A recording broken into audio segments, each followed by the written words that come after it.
할렐루야. 앉으시면 기도회를 위해서 기도해 주시겠습니다.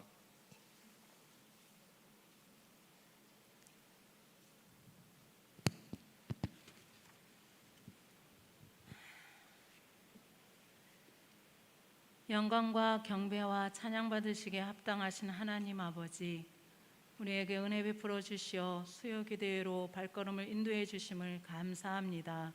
아멘. 이 시간 함께하여 주시고 은혜 베풀어 주시옵소서. 아멘. 하나님 아버지, 악하고 악한 이 세상에 살면서 주님의 자녀처럼 구별된 삶을 살지 못했음을 고백합니다.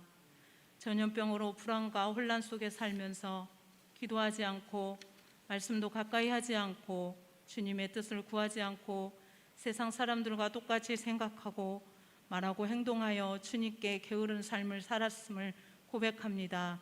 용서하여 주시옵시고 긍휼과 은혜를 베풀어 주시옵소서. 하나님 아버지, 육체의 질병으로 마음의 상처로 코로나 확진으로 아파하고 힘들어하는 주님의 자녀들이 있습니다. 그들을 불쌍히 여기사 주님이 만져주시어 치료하여 주시고 회복시켜 주시옵소서. 확진자에게는 아무런 후유증 없이 깨끗하게 회복되게 하여 주시옵소서.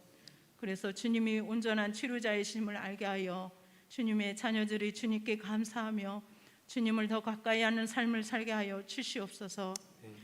하나님 아버지, 우리 울산 동해교회 담임 목사님과 두 분의 부목사님과 준소사님을 위해 기도드립니다. 가정을 지켜주시옵시고 항상 영육간의 강건함을 더하여주시고 성령과 은혜가 충만케 하사 주님의 뜻대로 기쁨과 감사함으로 사역을 감당하게 하여 주시옵소서. 항상 지혜와 능력을 갑절로 주셔서 감당하기에 부족함이 없게 하여 주시옵소서. 하나님 아버지, 2022년에는 전기가 통하다는 말씀으로 나아가고 있습니다. 전기가 통하다를 통해서 구역 식구와 성도들이 마음과 믿음이 하나 되게 하여 주시고 주님께 온전히 집중하게 하는 한 해가 되게 하여 주시옵소서. 아멘. 주님, 이 시간 온전히 주님께 맡기오며 감사하고 홀로 영광 받으시옵시고 우리를 구원하시기에 부족함이 없는 우리 구주 예수님의 이름으로 기도드리옵나이다. 아멘.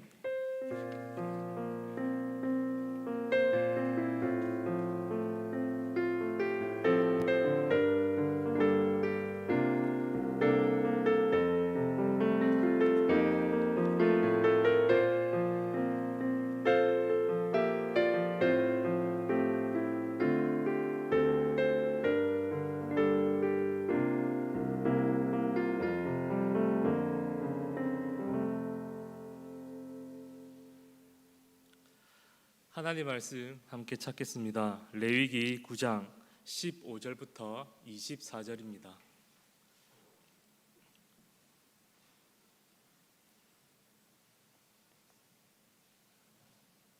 레위기 9장 15절부터 24절입니다. 찾으셨으면 한 절씩 교도하겠습니다. 그가 또 백성의 예물을 드리되 곧 백성을 위한 속죄제 염소를 가져다가 잡아 전과 같이 죄를 위하여 드리고 또 소제를 드리되 그 중에서 그의 손에 한 움큼을 채워서 아침 번제물에 더하여 제단 위에서 불사르고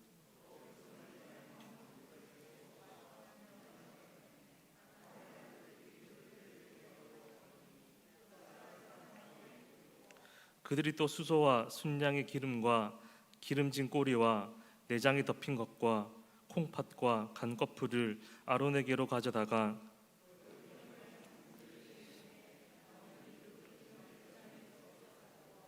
가슴들과 오른쪽 뒷다리를 그가 여호와 앞에 요제로 흔드니 모세가 명령한 것과 같았더라.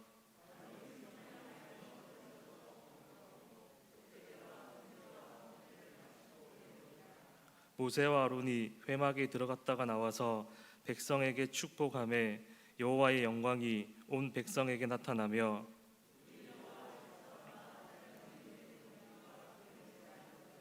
온 백성이 이를 보고 소리 지르며 엎드렸더라. 아멘. 예배의 본질이라는 제목으로 말씀을 함께 나누도록 하겠습니다. 제가 오랜만에 머리 파마를 했는데 어울립니까? 그렇군. 아무도 아는 척을 안 해주셔가지고 그 누구도 제 머리에 대해서 아무도 말씀 안 해주셔가지고 제가 스스로 어필을 하고 있습니다.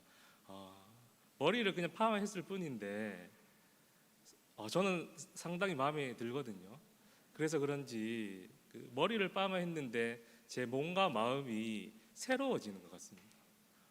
한 번 더 거울을 보게 되는 것 같고 또 한 번 더 옷을 이렇게 이거 매문다로 합니까? 다시 한번 보게 되고 또 제 마음은 또 조금 더 이렇게 예쁜 머리에 걸맞게 이렇게 마음을 먹어야 되겠다라는 생각이 듭니다. 사실은 은혜가 우리에게 주는 역할이 이것입니다. 우리들이 은혜를 받으면 우리의 몸과 마음이 새로워지는 거예요.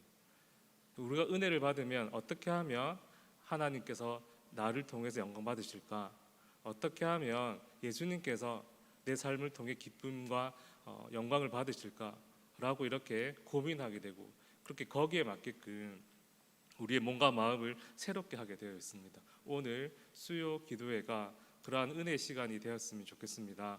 여러분들 은혜를 경험하고 또 체험하고 받아서 또 세상에서 또 새롭게 된 몸과 마음으로 또 예수님께 잘했다 칭찬 들을 수 있는 여러분들이 되기를 바랍니다. 제가 지난번에도 말씀드렸는데요. 제사를 드리기 위해서는 세 가지 요소가 필요합니다. 먼저는 제사를 드릴 장소인 성막이 필요하고 그 다음에는 그 성막에서 제사를 집례할 제사장이 필요합니다. 그리고 세 번째는 그 제사장이 마음대로 예배 드리는 것이 아니라 하나님께서 명령하신 대로 예배를 드릴 그 제사법이 필요합니다. 이 성막은 출애굽기 마지막 부분에서 이야기하고 있고요. 그리고 이 제사법에 있어서는 우리들이 지금까지 쭉 살펴온 대로 레위기 1장부터 7장에 기록되어져 있습니다. 그리고 마지막으로 이 제사장에 대한 이 규례는 지난번에 살펴보았듯이 8장과 그리고 9장 그리고 다음번에 한 번 더 살펴볼 10장 이렇게 세 장에 걸쳐서 이야기를 하고 있습니다. 우리는 8장에서 제사장 위임식에 대해서 한번 살펴보았습니다. 그리고 오늘은요 그 위임식이 끝나고 드디어 아론이 대제사장으로서 첫 제사를 드리게 되는데 오늘 이 아론이 드리는 이 첫 제사가 우리에게 어떠한 교훈을 주는지 한번 살펴보려고 합니다. 자, 그러면은요 왜 오늘 우리가 드리지도 않는 이 구약의 이 제사 그 제사 중에서 첫 번째 제사에 대해서 한번 배워보고 교훈을 받아야 할까요? 왜냐하면은요 오늘 아론이 드린 이 첫 번째 제사는 앞으로 이제 구약 백성들이 구약 성경에 보면 계속해서 예배를 드리게 될 텐데 이 계속해서 드려지는 예배의 원형이 되기 때문에 오늘 이 아론이 드린 첫 번째 이 제사에 대해서 우리들이 한번 살펴보려고 하는 거예요. 아론이 오늘 본문에서 드린 첫 번째 제사가 앞으로 이스라엘 백성들이 드리게 될 모든 제사의 원형이 된다라고 하는 것은 무슨 말이냐면 이런 말입니다, 여러분. 이스라엘 백성들이 이제 제사를 드리게 될 것 아닙니까? 그렇게 해서 혹 누군가가 왜 우리는 이러한 순서와 이러한 방법과 이러한 목적으로 예배를 드립니까? 라고 묻는다면 그들에게 무언가 대답을 해줘야 될 거 아닙니까? 그때 이스라엘 백성들은 뭐라고 대답할 수 있냐면 아론이 첫 번째 제사에서 이러한 방법과 이러한 순서와 이러한 목적으로 제사를 드렸기 때문에 우리가 드리는 이 제사는 그 제사의 근간이 있기 때문에 거기에 뿌리가 있기 때문에 우리는 이러한 방법으로 순서로 목적으로 예배 드립니다 라고 하는 거예요. 오늘날 우리들이 예배를 통해서 하나님을 만난다라고 한다면 구약 사람들은요 제사를 통해서 하나님을 만났습니다. 그러니까 오늘날 우리가 드리는 이 예배는 구약에서 이야기하는 이 제사와 같은 것입니다. 그러므로 우리들이 왜 오늘날 이 제사 대제사장 아론이 드리는 첫 번째 이 제사를 배워야 되는가, 깨달아야 되는가? 우리들이 오늘날 드리는 이 예배 역시 그 원형이 어디에 있냐면, 그 뿌리가 어디에 두고 있냐면 바로 오늘 본문에서 이야기하는 대제사장 아론이 드린 첫 번째 이 제사에 우리의 그 뿌리가 있기 때문에, 우리의 근간이 있기 때문에 오늘 우리들이 이 아론이 드린 첫 번째 이 제사를 한번 살펴보아야 한다라고 하는 사실입니다. 자, 그러면 오늘 대제사장 이 아론이 첫 번째 드린 이 제사를 통하여서 오늘날 우리들이 드리는 예배의 본질은 무엇이고, 또 이 예배의 본질답게 참된 예배를 드리기 위해서는 우리가 어떻게 예배를 드려야 되는지에 대해 한번 살펴보도록 하겠습니다. 먼저 첫 번째, 예배의 본질은 무엇일까요? 바로 예배의 본질은 오직 하나님을 만나는 것입니다. 우리 4절 말씀 함께 읽도록 하겠습니다. 시작. 또 화목제를 위하여 여호와 앞에 드릴 수소와 순양을 가져오고 또 기름 섞은 소제물을 가져오게 하라. 오늘 여호와께서 너희에게 나타나실 것임이니라 하매. 아멘. 먼저 9장 1절부터 7절은요, 대제사장 아론이 첫 번째 제사를 드리기 전에 하나님께서 모세를 통해 이것을 제사를 드리기 위해서 이것을 준비하라라고 하는 내용입니다. 그 내용 중에 오늘 방금 읽었던 4절과 우리가 읽지는 않았지만 6절을 보면은요, 우리들이 제사를 드리는 이 목적, 제사를 드리는 이유에 대해서 말씀하고 있는데 이렇습니다. 여러분 4절 보시면 또 이렇게 시작을 하지 않습니까? 이것은 2절부터 4절까지 모세가 아론에게 제사를 드리기 위해서 이것을 준비하라라고 이야기를 했거든요. 이렇게 너희들이 예배 드릴 준비를 해서 예배를 드리면 어떻게 되는가? 4절 마지막 이렇게 된다라고 하는 거예요. 오늘 여호와께서 너희에게 나타나실 것임이라 라고 얘기하는 거예요. 제사를 드리는 이 목적이 무엇입니까? 바로 여호와 하나님을 만나기 위해서입니다. 6절에서도 똑같이 이야기하는데요. 6절에 보시면 모세가 아론에게 이렇게 이야기를 합니다. 모세가 이르되 이는 여호와께서 너희에게 하라고 명령하신 것이니, 여기서 너희에게 하라고 명령하신 것이 무엇이냐면 예배를 이렇게 준비해서 이렇게 제사를 이렇게 준비해서 이렇게 제사를 드려라라고 명령했다라고 하는 거예요. 이 명령에 너희들이 순종하고 이 명령대로 제사를 드리면 어떤 일이 생기는가? 여호와의 영광이 너희에게 나타난다라고 하는 거예요. 여호와의 영광이 너희에게 나타난다라고 하는 것은 너희가 이 제사를 통하여서 하나님을 만나게 된다라고 하는 이야기입니다. 즉 예배의 본질, 예배를 드려야 되는 이유가 무엇입니까? 그것은 바로 제사를 통하여서 제사를 통하여서 하나님을 만나는 것, 이것이 바로 이 제사의 목적이고 이것이 바로 제사의 본질입니다. 오늘날도 마찬가지입니다. 우리들이 매주 예배를 드리고 있지 않습니까? 그리고 앞으로 계속해서 예배를 드리게 될 것입니다. 그럼 여러분, 이 예배의 본질이 무엇입니까? 여러분들이 매주 그리고 앞으로 예배를 드리는 이유가 무엇입니까? 그것은 바로 다른 것이 아니라 우리 하나님을 만나는 것이 우리의 예배의 이유고 목적이고, 예배를 통하여서 하나님을 만나는 것이 바로 예배의 본질입니다. 우리들이 예배를 드리는 데 있어서 다른 이유는 없습니다. 다른 목적은 없습니다. 오직 이 예배 가운데 삼위 하나님의 크신 은혜와 사랑을 깨닫고 만나고 고백하는 것, 그래서 세상에서 그리스도인으로 살아갈 힘은 없는 것, 이것이 바로 우리들이 예배를 드리는 이유고 목적이고 이것이 바로 예배의 본질입니다. 새신자들이나 또는 믿음이 연약한 자들은 이 예배의 본질을 훼손할 수가 있습니다. 어떤 사람들은요, 주변의 친구나 또는 가족들이 제발 교회 한번 가자라고 해서 예배 드리는 사람이 있을 수 있습니다.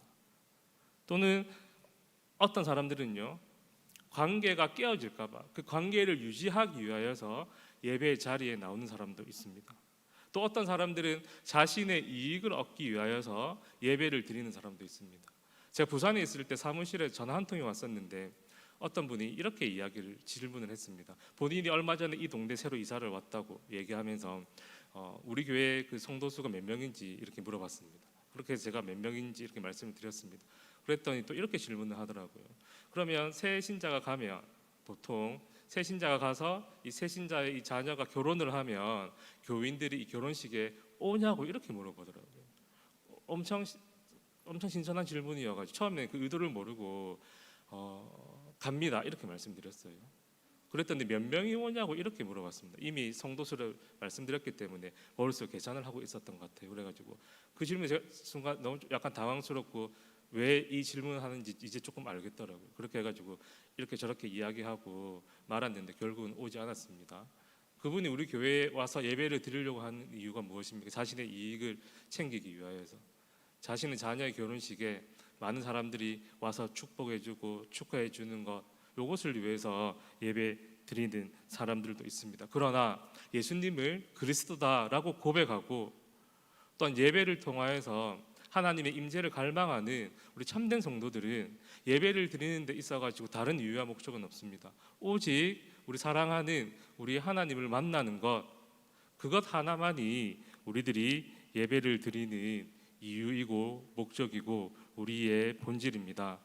우리 교회는요, 예배의 본질에 합당한 예배자가 될 수 있는 우리 교회가 되기를 간절히 바랍니다. 자, 그러면 두 번째로 우리들이 예배의 본질에 합당하게, 즉 예배를 통하여서 하나님을 만나기 위해서는 어떻게 예배를 드려야 될까요? 바로 한번 따라하겠습니다. 예수님의 이름으로 예배해야 합니다. 맞습니다. 우리들이 예배의 본질을 구현해내는 예배를 드리기 위해서는 바로 예수님의 이름으로 예배를 드려야 됩니다. 우리 15절 말씀 함께 읽겠습니다. 시작. 그가 또 백성의 예물을 드리되 곧 백성을 위한 속죄제 염소를 가져다가 잡아 전과 같이 제를 위하여 드리고. 아멘.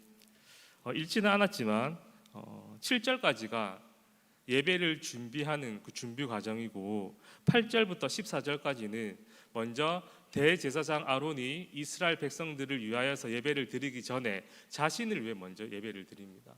자, 그 이유는 다음에 한번 살펴보기로 하고 오늘 한번 15절부터 24절 말씀을 한번 살펴볼 텐데, 자, 그렇게 대제사장 아론이 자신을 위해 먼저 예배를 드리고 15절부터 24절까지 이제 드디어 이스라엘 백성들을 위하여서 이렇게 제사를 드리게 됩니다. 자, 15절에 보시면 이 첫 번째 제사의 이 순서가 어떻게 되냐면 15절에서 읽었다시피 먼저 속죄제를 드립니다. 그 다음에 속죄제를 드리고 끝나는 것이 아니라 그 다음 16절에 보면 번제를 드리고요. 그 다음에 17절을 보시면 소제를 드립니다. 그리고 마지막에 18절을 보시면 화목제를 드리게 됩니다. 이러한 순서로 제사를 드리고 나면 아론이 이스라엘 백성들을 위하여서 드리는 첫 번째 제사가 끝이 나게 됩니다. 우리 한번 표 한번 보여주십시오. 다음에 한번 더 보여주십시오. 지금 왼쪽에 나와 있는 것이 이스라엘 백성들이 드리는 예배 순서입니다. 이 예배 순서는 굉장히 중요합니다. 어떨 때에는 소제를 먼저 드리고 어떨 때에는 화목제를 먼저 드리는 것이 아니라 저 위와 같은 이 순서로 제사를 계속해서 드리게 됩니다. 제가 서두에서 이 그 제사의 3대 요소에 대해서 말씀을 드리지 않았습니까? 그런데 사실은 이 제사의 3대 요소를 뛰어넘어서 제사에 있어서 가장 중요한 것이 있습니다. 그것이 뭐냐면요, 바로 그 제사를 드리는 이 제물입니다. 제물. 속죄 제사를 드리기 위하여서는요, 속죄 제물이 필요하고, 그리고 번제를 드리기 위해서는 번제물이 필요합니다. 소제와 화목제를 드리기 위해서는요, 소제물과 화목제물이 필요합니다. 아무리 이 제사의 3대 요소가 다 갖춰졌다 하더라도 이 제물이 없으면요 아무런 소용이 없습니다. 제물이 제사를 드릴 때의 핵심입니다. 이유는 뭘까요? 왜냐하면 이 제물은 제사자를 대신해 가지고 피를 흘리며 생명을 값으로 지불하는 거예요. 그리고 거기서 끝나는 것이 아니라 화제로 불태워짐으로, 자신의 몸을 불태워짐으로 하나님께 향기로운 냄새가 되어 가지고 제사를 완성하게 되는 거예요. 이것이 바로 제물이 드리는 역할입니다. 그러므로 이 제사를 드릴 때 이 제사자에게 있어서 제일 중요한 것은 무엇인가? 바로 이 제물이다라고 하는 거예요. 그런데 우리들이 그 이스라엘 백성들의 5대 제사에 대해서 살펴보았는데요. 이미 속죄 제사를 드릴 때 이 속죄 제물이 있는데 이 속죄 제물이 상징하는 것이 무엇이냐면 바로 예수 그리스도다라고 하는 거예요. 즉 예수 그리스도께서 우리의 속죄 제물이 되셔서 우리의 모든 죄를 용서해 주셨다라고 하는 거예요. 번제를 드릴 때도 마찬가지입니다. 번제물이 상징하는 것이 무엇이냐면 예수 그리스도인 거예요. 예수 그리스도께서 우리의 번제물이 되어 주셨습니다. 그래서 십자가에서 어떻게 되셨습니까? 자신의 모든 것을 희생하고 헌신함으로 우리를 구원하셨습니다. 소제물이 상징하는 것, 그리고 화목제물이 상징하는 것 역시 바로 우리 예수 그리스도입니다. 즉 예수 그리스도께서 우리의 제물이 되셔서 우리를 대신해서 죽으시고 희생하시고 헌신하셔서 우리가 하나님 앞에 죄 없다라고 여김을 받아 하나님과 동행하고 하나님께 예배 드릴 수 있게 되었다라고 하는 사실입니다. 그러면 오늘날 우리들이 예배를 드릴 때 오직 우리의 의는 예수 그리스도가 되어야 합니다. 오직 예수님의 이름을 의지하여 예배 드려야 됩니다. 예수님의 죽음과 그리고 부활 때문에 우리의 죄가 용서함 받았고 우리가 하나님 앞에 의인이 될 수 있었습니다. 그러므로 예수님 외에 그 어떤 것도 우리의 의가 될 수 없고 다른 그 무엇으로 하나님 앞에 참된 예배를 드릴 수가 없다라고 하는 사실입니다. 한번 오늘 우리들의 드리는 예배의 자세를 한번 돌아보았으면 좋겠습니다. 오늘날 코로나가 급증하고 확진자 수가 급증하고 창궐하는 이 시대임에도 불구하고 하나님, 나는 믿음을 지키고 예배의 자리를 지켰습니다. 하나님, 나 너무 잘했죠. 이것이 나의 의가 되어서 하나님 은혜를 베풀어 주십시오 라고 하는 것은 예배를 바르게 드리지 않는다라고 하는 사실입니다. 내가 이번 주에 너무나 바빴지만 너무나 힘들었지만 그 모든 유혹과 시름을 이겨내고 하나님 앞에 말씀과 기도로 깨어 있었습니다. 하나님, 내가 일주일 동안 이렇게 열심히 살았는데 이것을 하나님이 좀 폭로로 사용하여 주셔가지고 나에게 은혜를 베풀어 주세요. 이건 역시 이것으로는 하나님께 바른 예배를 드릴 수가 없습니다. 또 하나님, 내가 교회에서 이렇게 헌신하고 충성했는데 내가 이 교회가 이렇게 세워지기까지 내가 이런 헌신하고 수고를 했습니다. 하나님, 제 수고 헌신 아시죠? 이것이 나에게 그 의가 되어서 하나님 예배 가운데 은혜를 베풀어 주십시오 라고 여러분들 예배 드린다라고 한다면 이건 역시 하나님 앞에 바른 예배를 드릴 수가 없습니다. 오직 우리의 산제물 대신, 우리 제물 대신 예수 그리스도를 의지할 때에 예수 그리스도를 말미암아 제사함 받고 또 예수 그리스도로 말미암아 그 이름을 의지할 때에 우리는 참된 예배를 드릴 수 있고 참된 예배를 드릴 수 있음을 말미암아 예배의 본질을 구현해내는 그러한 예배자가 될 수 있습니다. 자, 그럼 세 번째로 한 가지 더 살펴볼 것은 우리들이 참된 예배를 드리기 위하여서 첫 번째 대지에서 말씀드렸던 예배의 본질을 구현해내는 그러한 예배를 드리기 위해서 우리들이 어떻게 해야 될까요?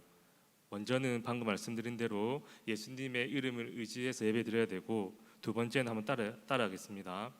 위에 표 한번 보여주십시오. 우리의 예배가 따라할게요. 우리의 예배 가운데 네 가지 제사에 각각 요소가 드러나야 합니다. 옆에 거 한번 띄워주십시오. 옆에 있는 것들은 우리들이 그 5대 제사에 대해서 함께 살필 때 이 5대 제사가 그 의미하는 바가 무엇인지를 제가 간단하게 요약을 한 것입니다. 첫 제사를 드릴 때에 먼저 이스라엘 백성들은 속죄 제사를 드렸습니다. 속죄 제사를 드린 이유는 무엇이냐면 바로 자신의 죄를 회개하기 위하여서 깨끗한 심령이 되기 위하여서입니다. 왜냐하면 우리 하나님은 죄가 없으시기 때문에 죄가 있는 이 죄인을 만날 수가 없는 거예요. 그래서 속죄물을 통하여서 속죄 제사를 드려 죄 없다라고 깨끗한 심령이 되었습니다. 그 다음에 번제를 드리는데요. 이 번제를 드리는 이유는 무엇이냐면 제사함 받았으니, 그래서 하나님 앞에 설 수 없는 죄인이 하나님 앞에 섰으니 너무 감사해서 이제는 하나님을 위하여서 온전히 헌신하고 순종하겠다라는 것을 다짐하기 위하여서 번제를 드렸습니다. 그런데 사실은요, 사람들이 죄인인 사람이 누군가를 위해서 100% 온전히 헌신한다라고 하는 것은, 순종한다라고 하는 것은 사실은 우리의 사람의 힘으로는 불가능합니다. 그렇게 해서 어떻게 하냐면요, 소제를 드렸습니다. 왜냐하면 소제를 통하여서 자신을 부정하고 또 예수님과 같이 겸손함을 다시 한번 다짐하고 다시 한번 실천하겠다라고 결심했거든요. 즉 자아 부정과 이 겸손이 원동력이 되어 가지고 하나님에 대한 헌신과 순종을 할 수 있기에 번제를 드린 다음 소제를 드렸습니다. 그렇게 하고 나면 어떻게 되냐면 화목제를 드렸습니다. 즉 이제 드디어 하나님과 친밀한 교제를 나눌 수 있는 그런 상태가 되어서 화목제를 드리는 것을 통하여서 하나님의 영광이 임하고 저 순서를 통하여서 하나님을 만날 수 있었다라고 하는 사실입니다. 오늘날 우리들도 마찬가지인데요. 우리들이 예배를 드릴 때 위와 같은 요소들이 각각 예배의 순서와 그리고 예배 때 선포되는 말씀과 찬양과 기도를 통하여서 온전히 우리 심령 가운데 드러나야 되는 거예요. 우리들 올바른 예배자가 되기 위해서는요. 그래서 예배를 통해서 우리 하나님을 만나기 위해서는 먼저 철저하게 예배 가운데 우리의 죄를 용서받아야 됩니다. 죄 사함을 받아야 됩니다. 죄를 고백해야 됩니다. 그런 다음에 어떻게 해야 됩니까? 이 죄인인 나를 용서해 주시고 구원해 주신 그 하나님의 은혜를 기억하며 또 기념하며 하나님을 향해 온전히 헌신하고 순종하겠노라 라고 다짐하고 결심하는 것이고, 또한 이것을 위하여서 나 자신을 부정하고 또 겸손할 수 있도록 또 하나님 앞에 결심하고 다짐하는 거예요. 그리고 나서 우리의 오직 기쁨과 우리의 오직 감사는 하나님과 이 친밀한 교제밖에 없음을 고백함으로 말미암아 우리들의 예배를 통하여서 하나님을 만날 수 있다라고 하는 사실입니다. 우리들의 예배를 다시 한번 돌아봅시다. 그리고 우리들이 드리는 예배를 통하여서 각각의 요소들이 잘 드러나고 나타나는지 확인하는 이 시간이 되었으면 좋겠습니다. 혹시 하나님의 임재와 영광이 나타나고 우리들이 사랑하고 사모하는 그 하나님을 이 예배 시간을 통하여서 만날 수 있는 이 귀한 시간을 혹 습관적이거나 또는 반복적으로 드리고 있지는 않는지 한번 돌아보는 우리들이 되기를 바랍니다. 혹 아무런 의식 없이 아무런 사고 없이 단지 예배 자리를 지키고 있지는 않은지 우리의 모습을 돌아보았으면 좋겠습니다. 참된 예배의 회복이 우리 가운데 일어나기를 간절히 바랍니다. 예배를 통해 우리들이 하나님을 만날 수 있다라고 한다면 각각의 요소들을 우리들이 고백하고 깨닫고 또 배움을 통하여서 우리들이 예배를 통하여서 각각의 요소를 드러낼 수 있다라고 한다면 우리는 예배를 통하여서 삼위 하나님의 크신 사랑을 매주 예배를 통하여서 깨닫게 되고 고백하게 될 것입니다. 그래야 그렇게 참된 예배를 드리는 성도들은 세상에서 세상을 이길 힘을 예배 가운데 얻는 참된 예배자가 될 것입니다. 말씀을 한번 정리하도록 하겠습니다. 오늘 9장에서는 대제사장이 첫 번째 제사를 어떻게 드리는지 이야기를 하고 있습니다. 이 첫 번째 제사를 통하여서 우리는 예배의 본질이 무엇인지 살펴보았고, 이 예배의 본질대로 하나님을 만나는 예배를 드리기 위해서는 어떻게 해야 되는지 또 두 가지를 한번 살펴보았습니다. 예배의 본질은 바로 하나님을 만나는 것이고, 또 하나님을 만나기 위하여서 우리는 예수님의 이름으로 예배드려야 되고 하나님 앞에 나아가야 됩니다. 또한 예배를 통하여서 우리는 철저하게 우리의 죄를 회개하고 그리고 하나님 앞에 헌신과 순종을 다짐하며 또 자신을 부정하며 하나님과 친밀한 교제 가운데 들어가야 되는 거예요.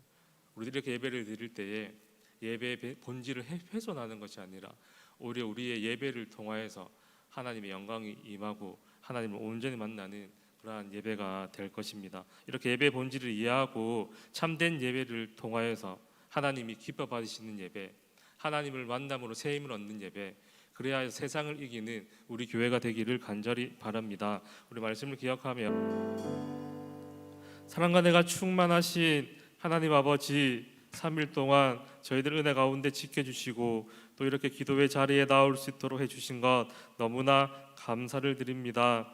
이 시간 매주 드리는 예배를 다시 한번 돌아보며 다시 다짐합니다. 매주 예배를 통하여서 우리 하나님을 만나는 것을 기대하고 사모할 수 있는 우리들이 될 수 있도록 도와주시고, 이것을 사모하기에 토요일부터 주일 준비를, 또 주일날 드리는 예배를 위하여서 기도하고 또한 사모할 수 있는 우리들이 다 될 수 있도록 도와주시고 함께하여 주시옵소서. 혹 습관적으로 반복적으로 우리들이 예배를 드렸다라고 한다면 주님 용서해 주시고, 이제는 온 마음과 신령을 다해 예배드림으로 예배 가운데 우리 하나님의 크신 사랑을 깨닫고 고백할 수 있는 매주 예배 시간 될 수 있도록 도와주시고 함께하여 주시옵소서. 남은 한 주간도 온전히 주님께 맡깁니다. 함께하여 주시고 인도하여 주시옵소서. 감사를 드리며 예수님의 이름으로 기도드립니다. 아멘. 교회 소식 출보를 참고하시길 바랍니다. 토론 주일날 정기 재직회가 있고요. 뿐만 아니라 아까 우리 기도한 그대로 우크라이나 피난민 돕기, 사랑의 헌금, 또 산불 피해 받는 교회와 교인들 돕는 또 구제헌금이 있습니다. 정성껏 드려서 주 안에서 위로와 격려, 또 하나님의 사랑 실천이 있기를 바랍니다. 축도하겠습니다. 이제는 주 예수 그리스도의 은혜와 하나님 아버지의 크신 사랑과 성령님의 교통하심과 위로하심과 복 내려주심이 사랑 주의 백성들 머리 위에 영원토록 함께 있을지어다. 아멘.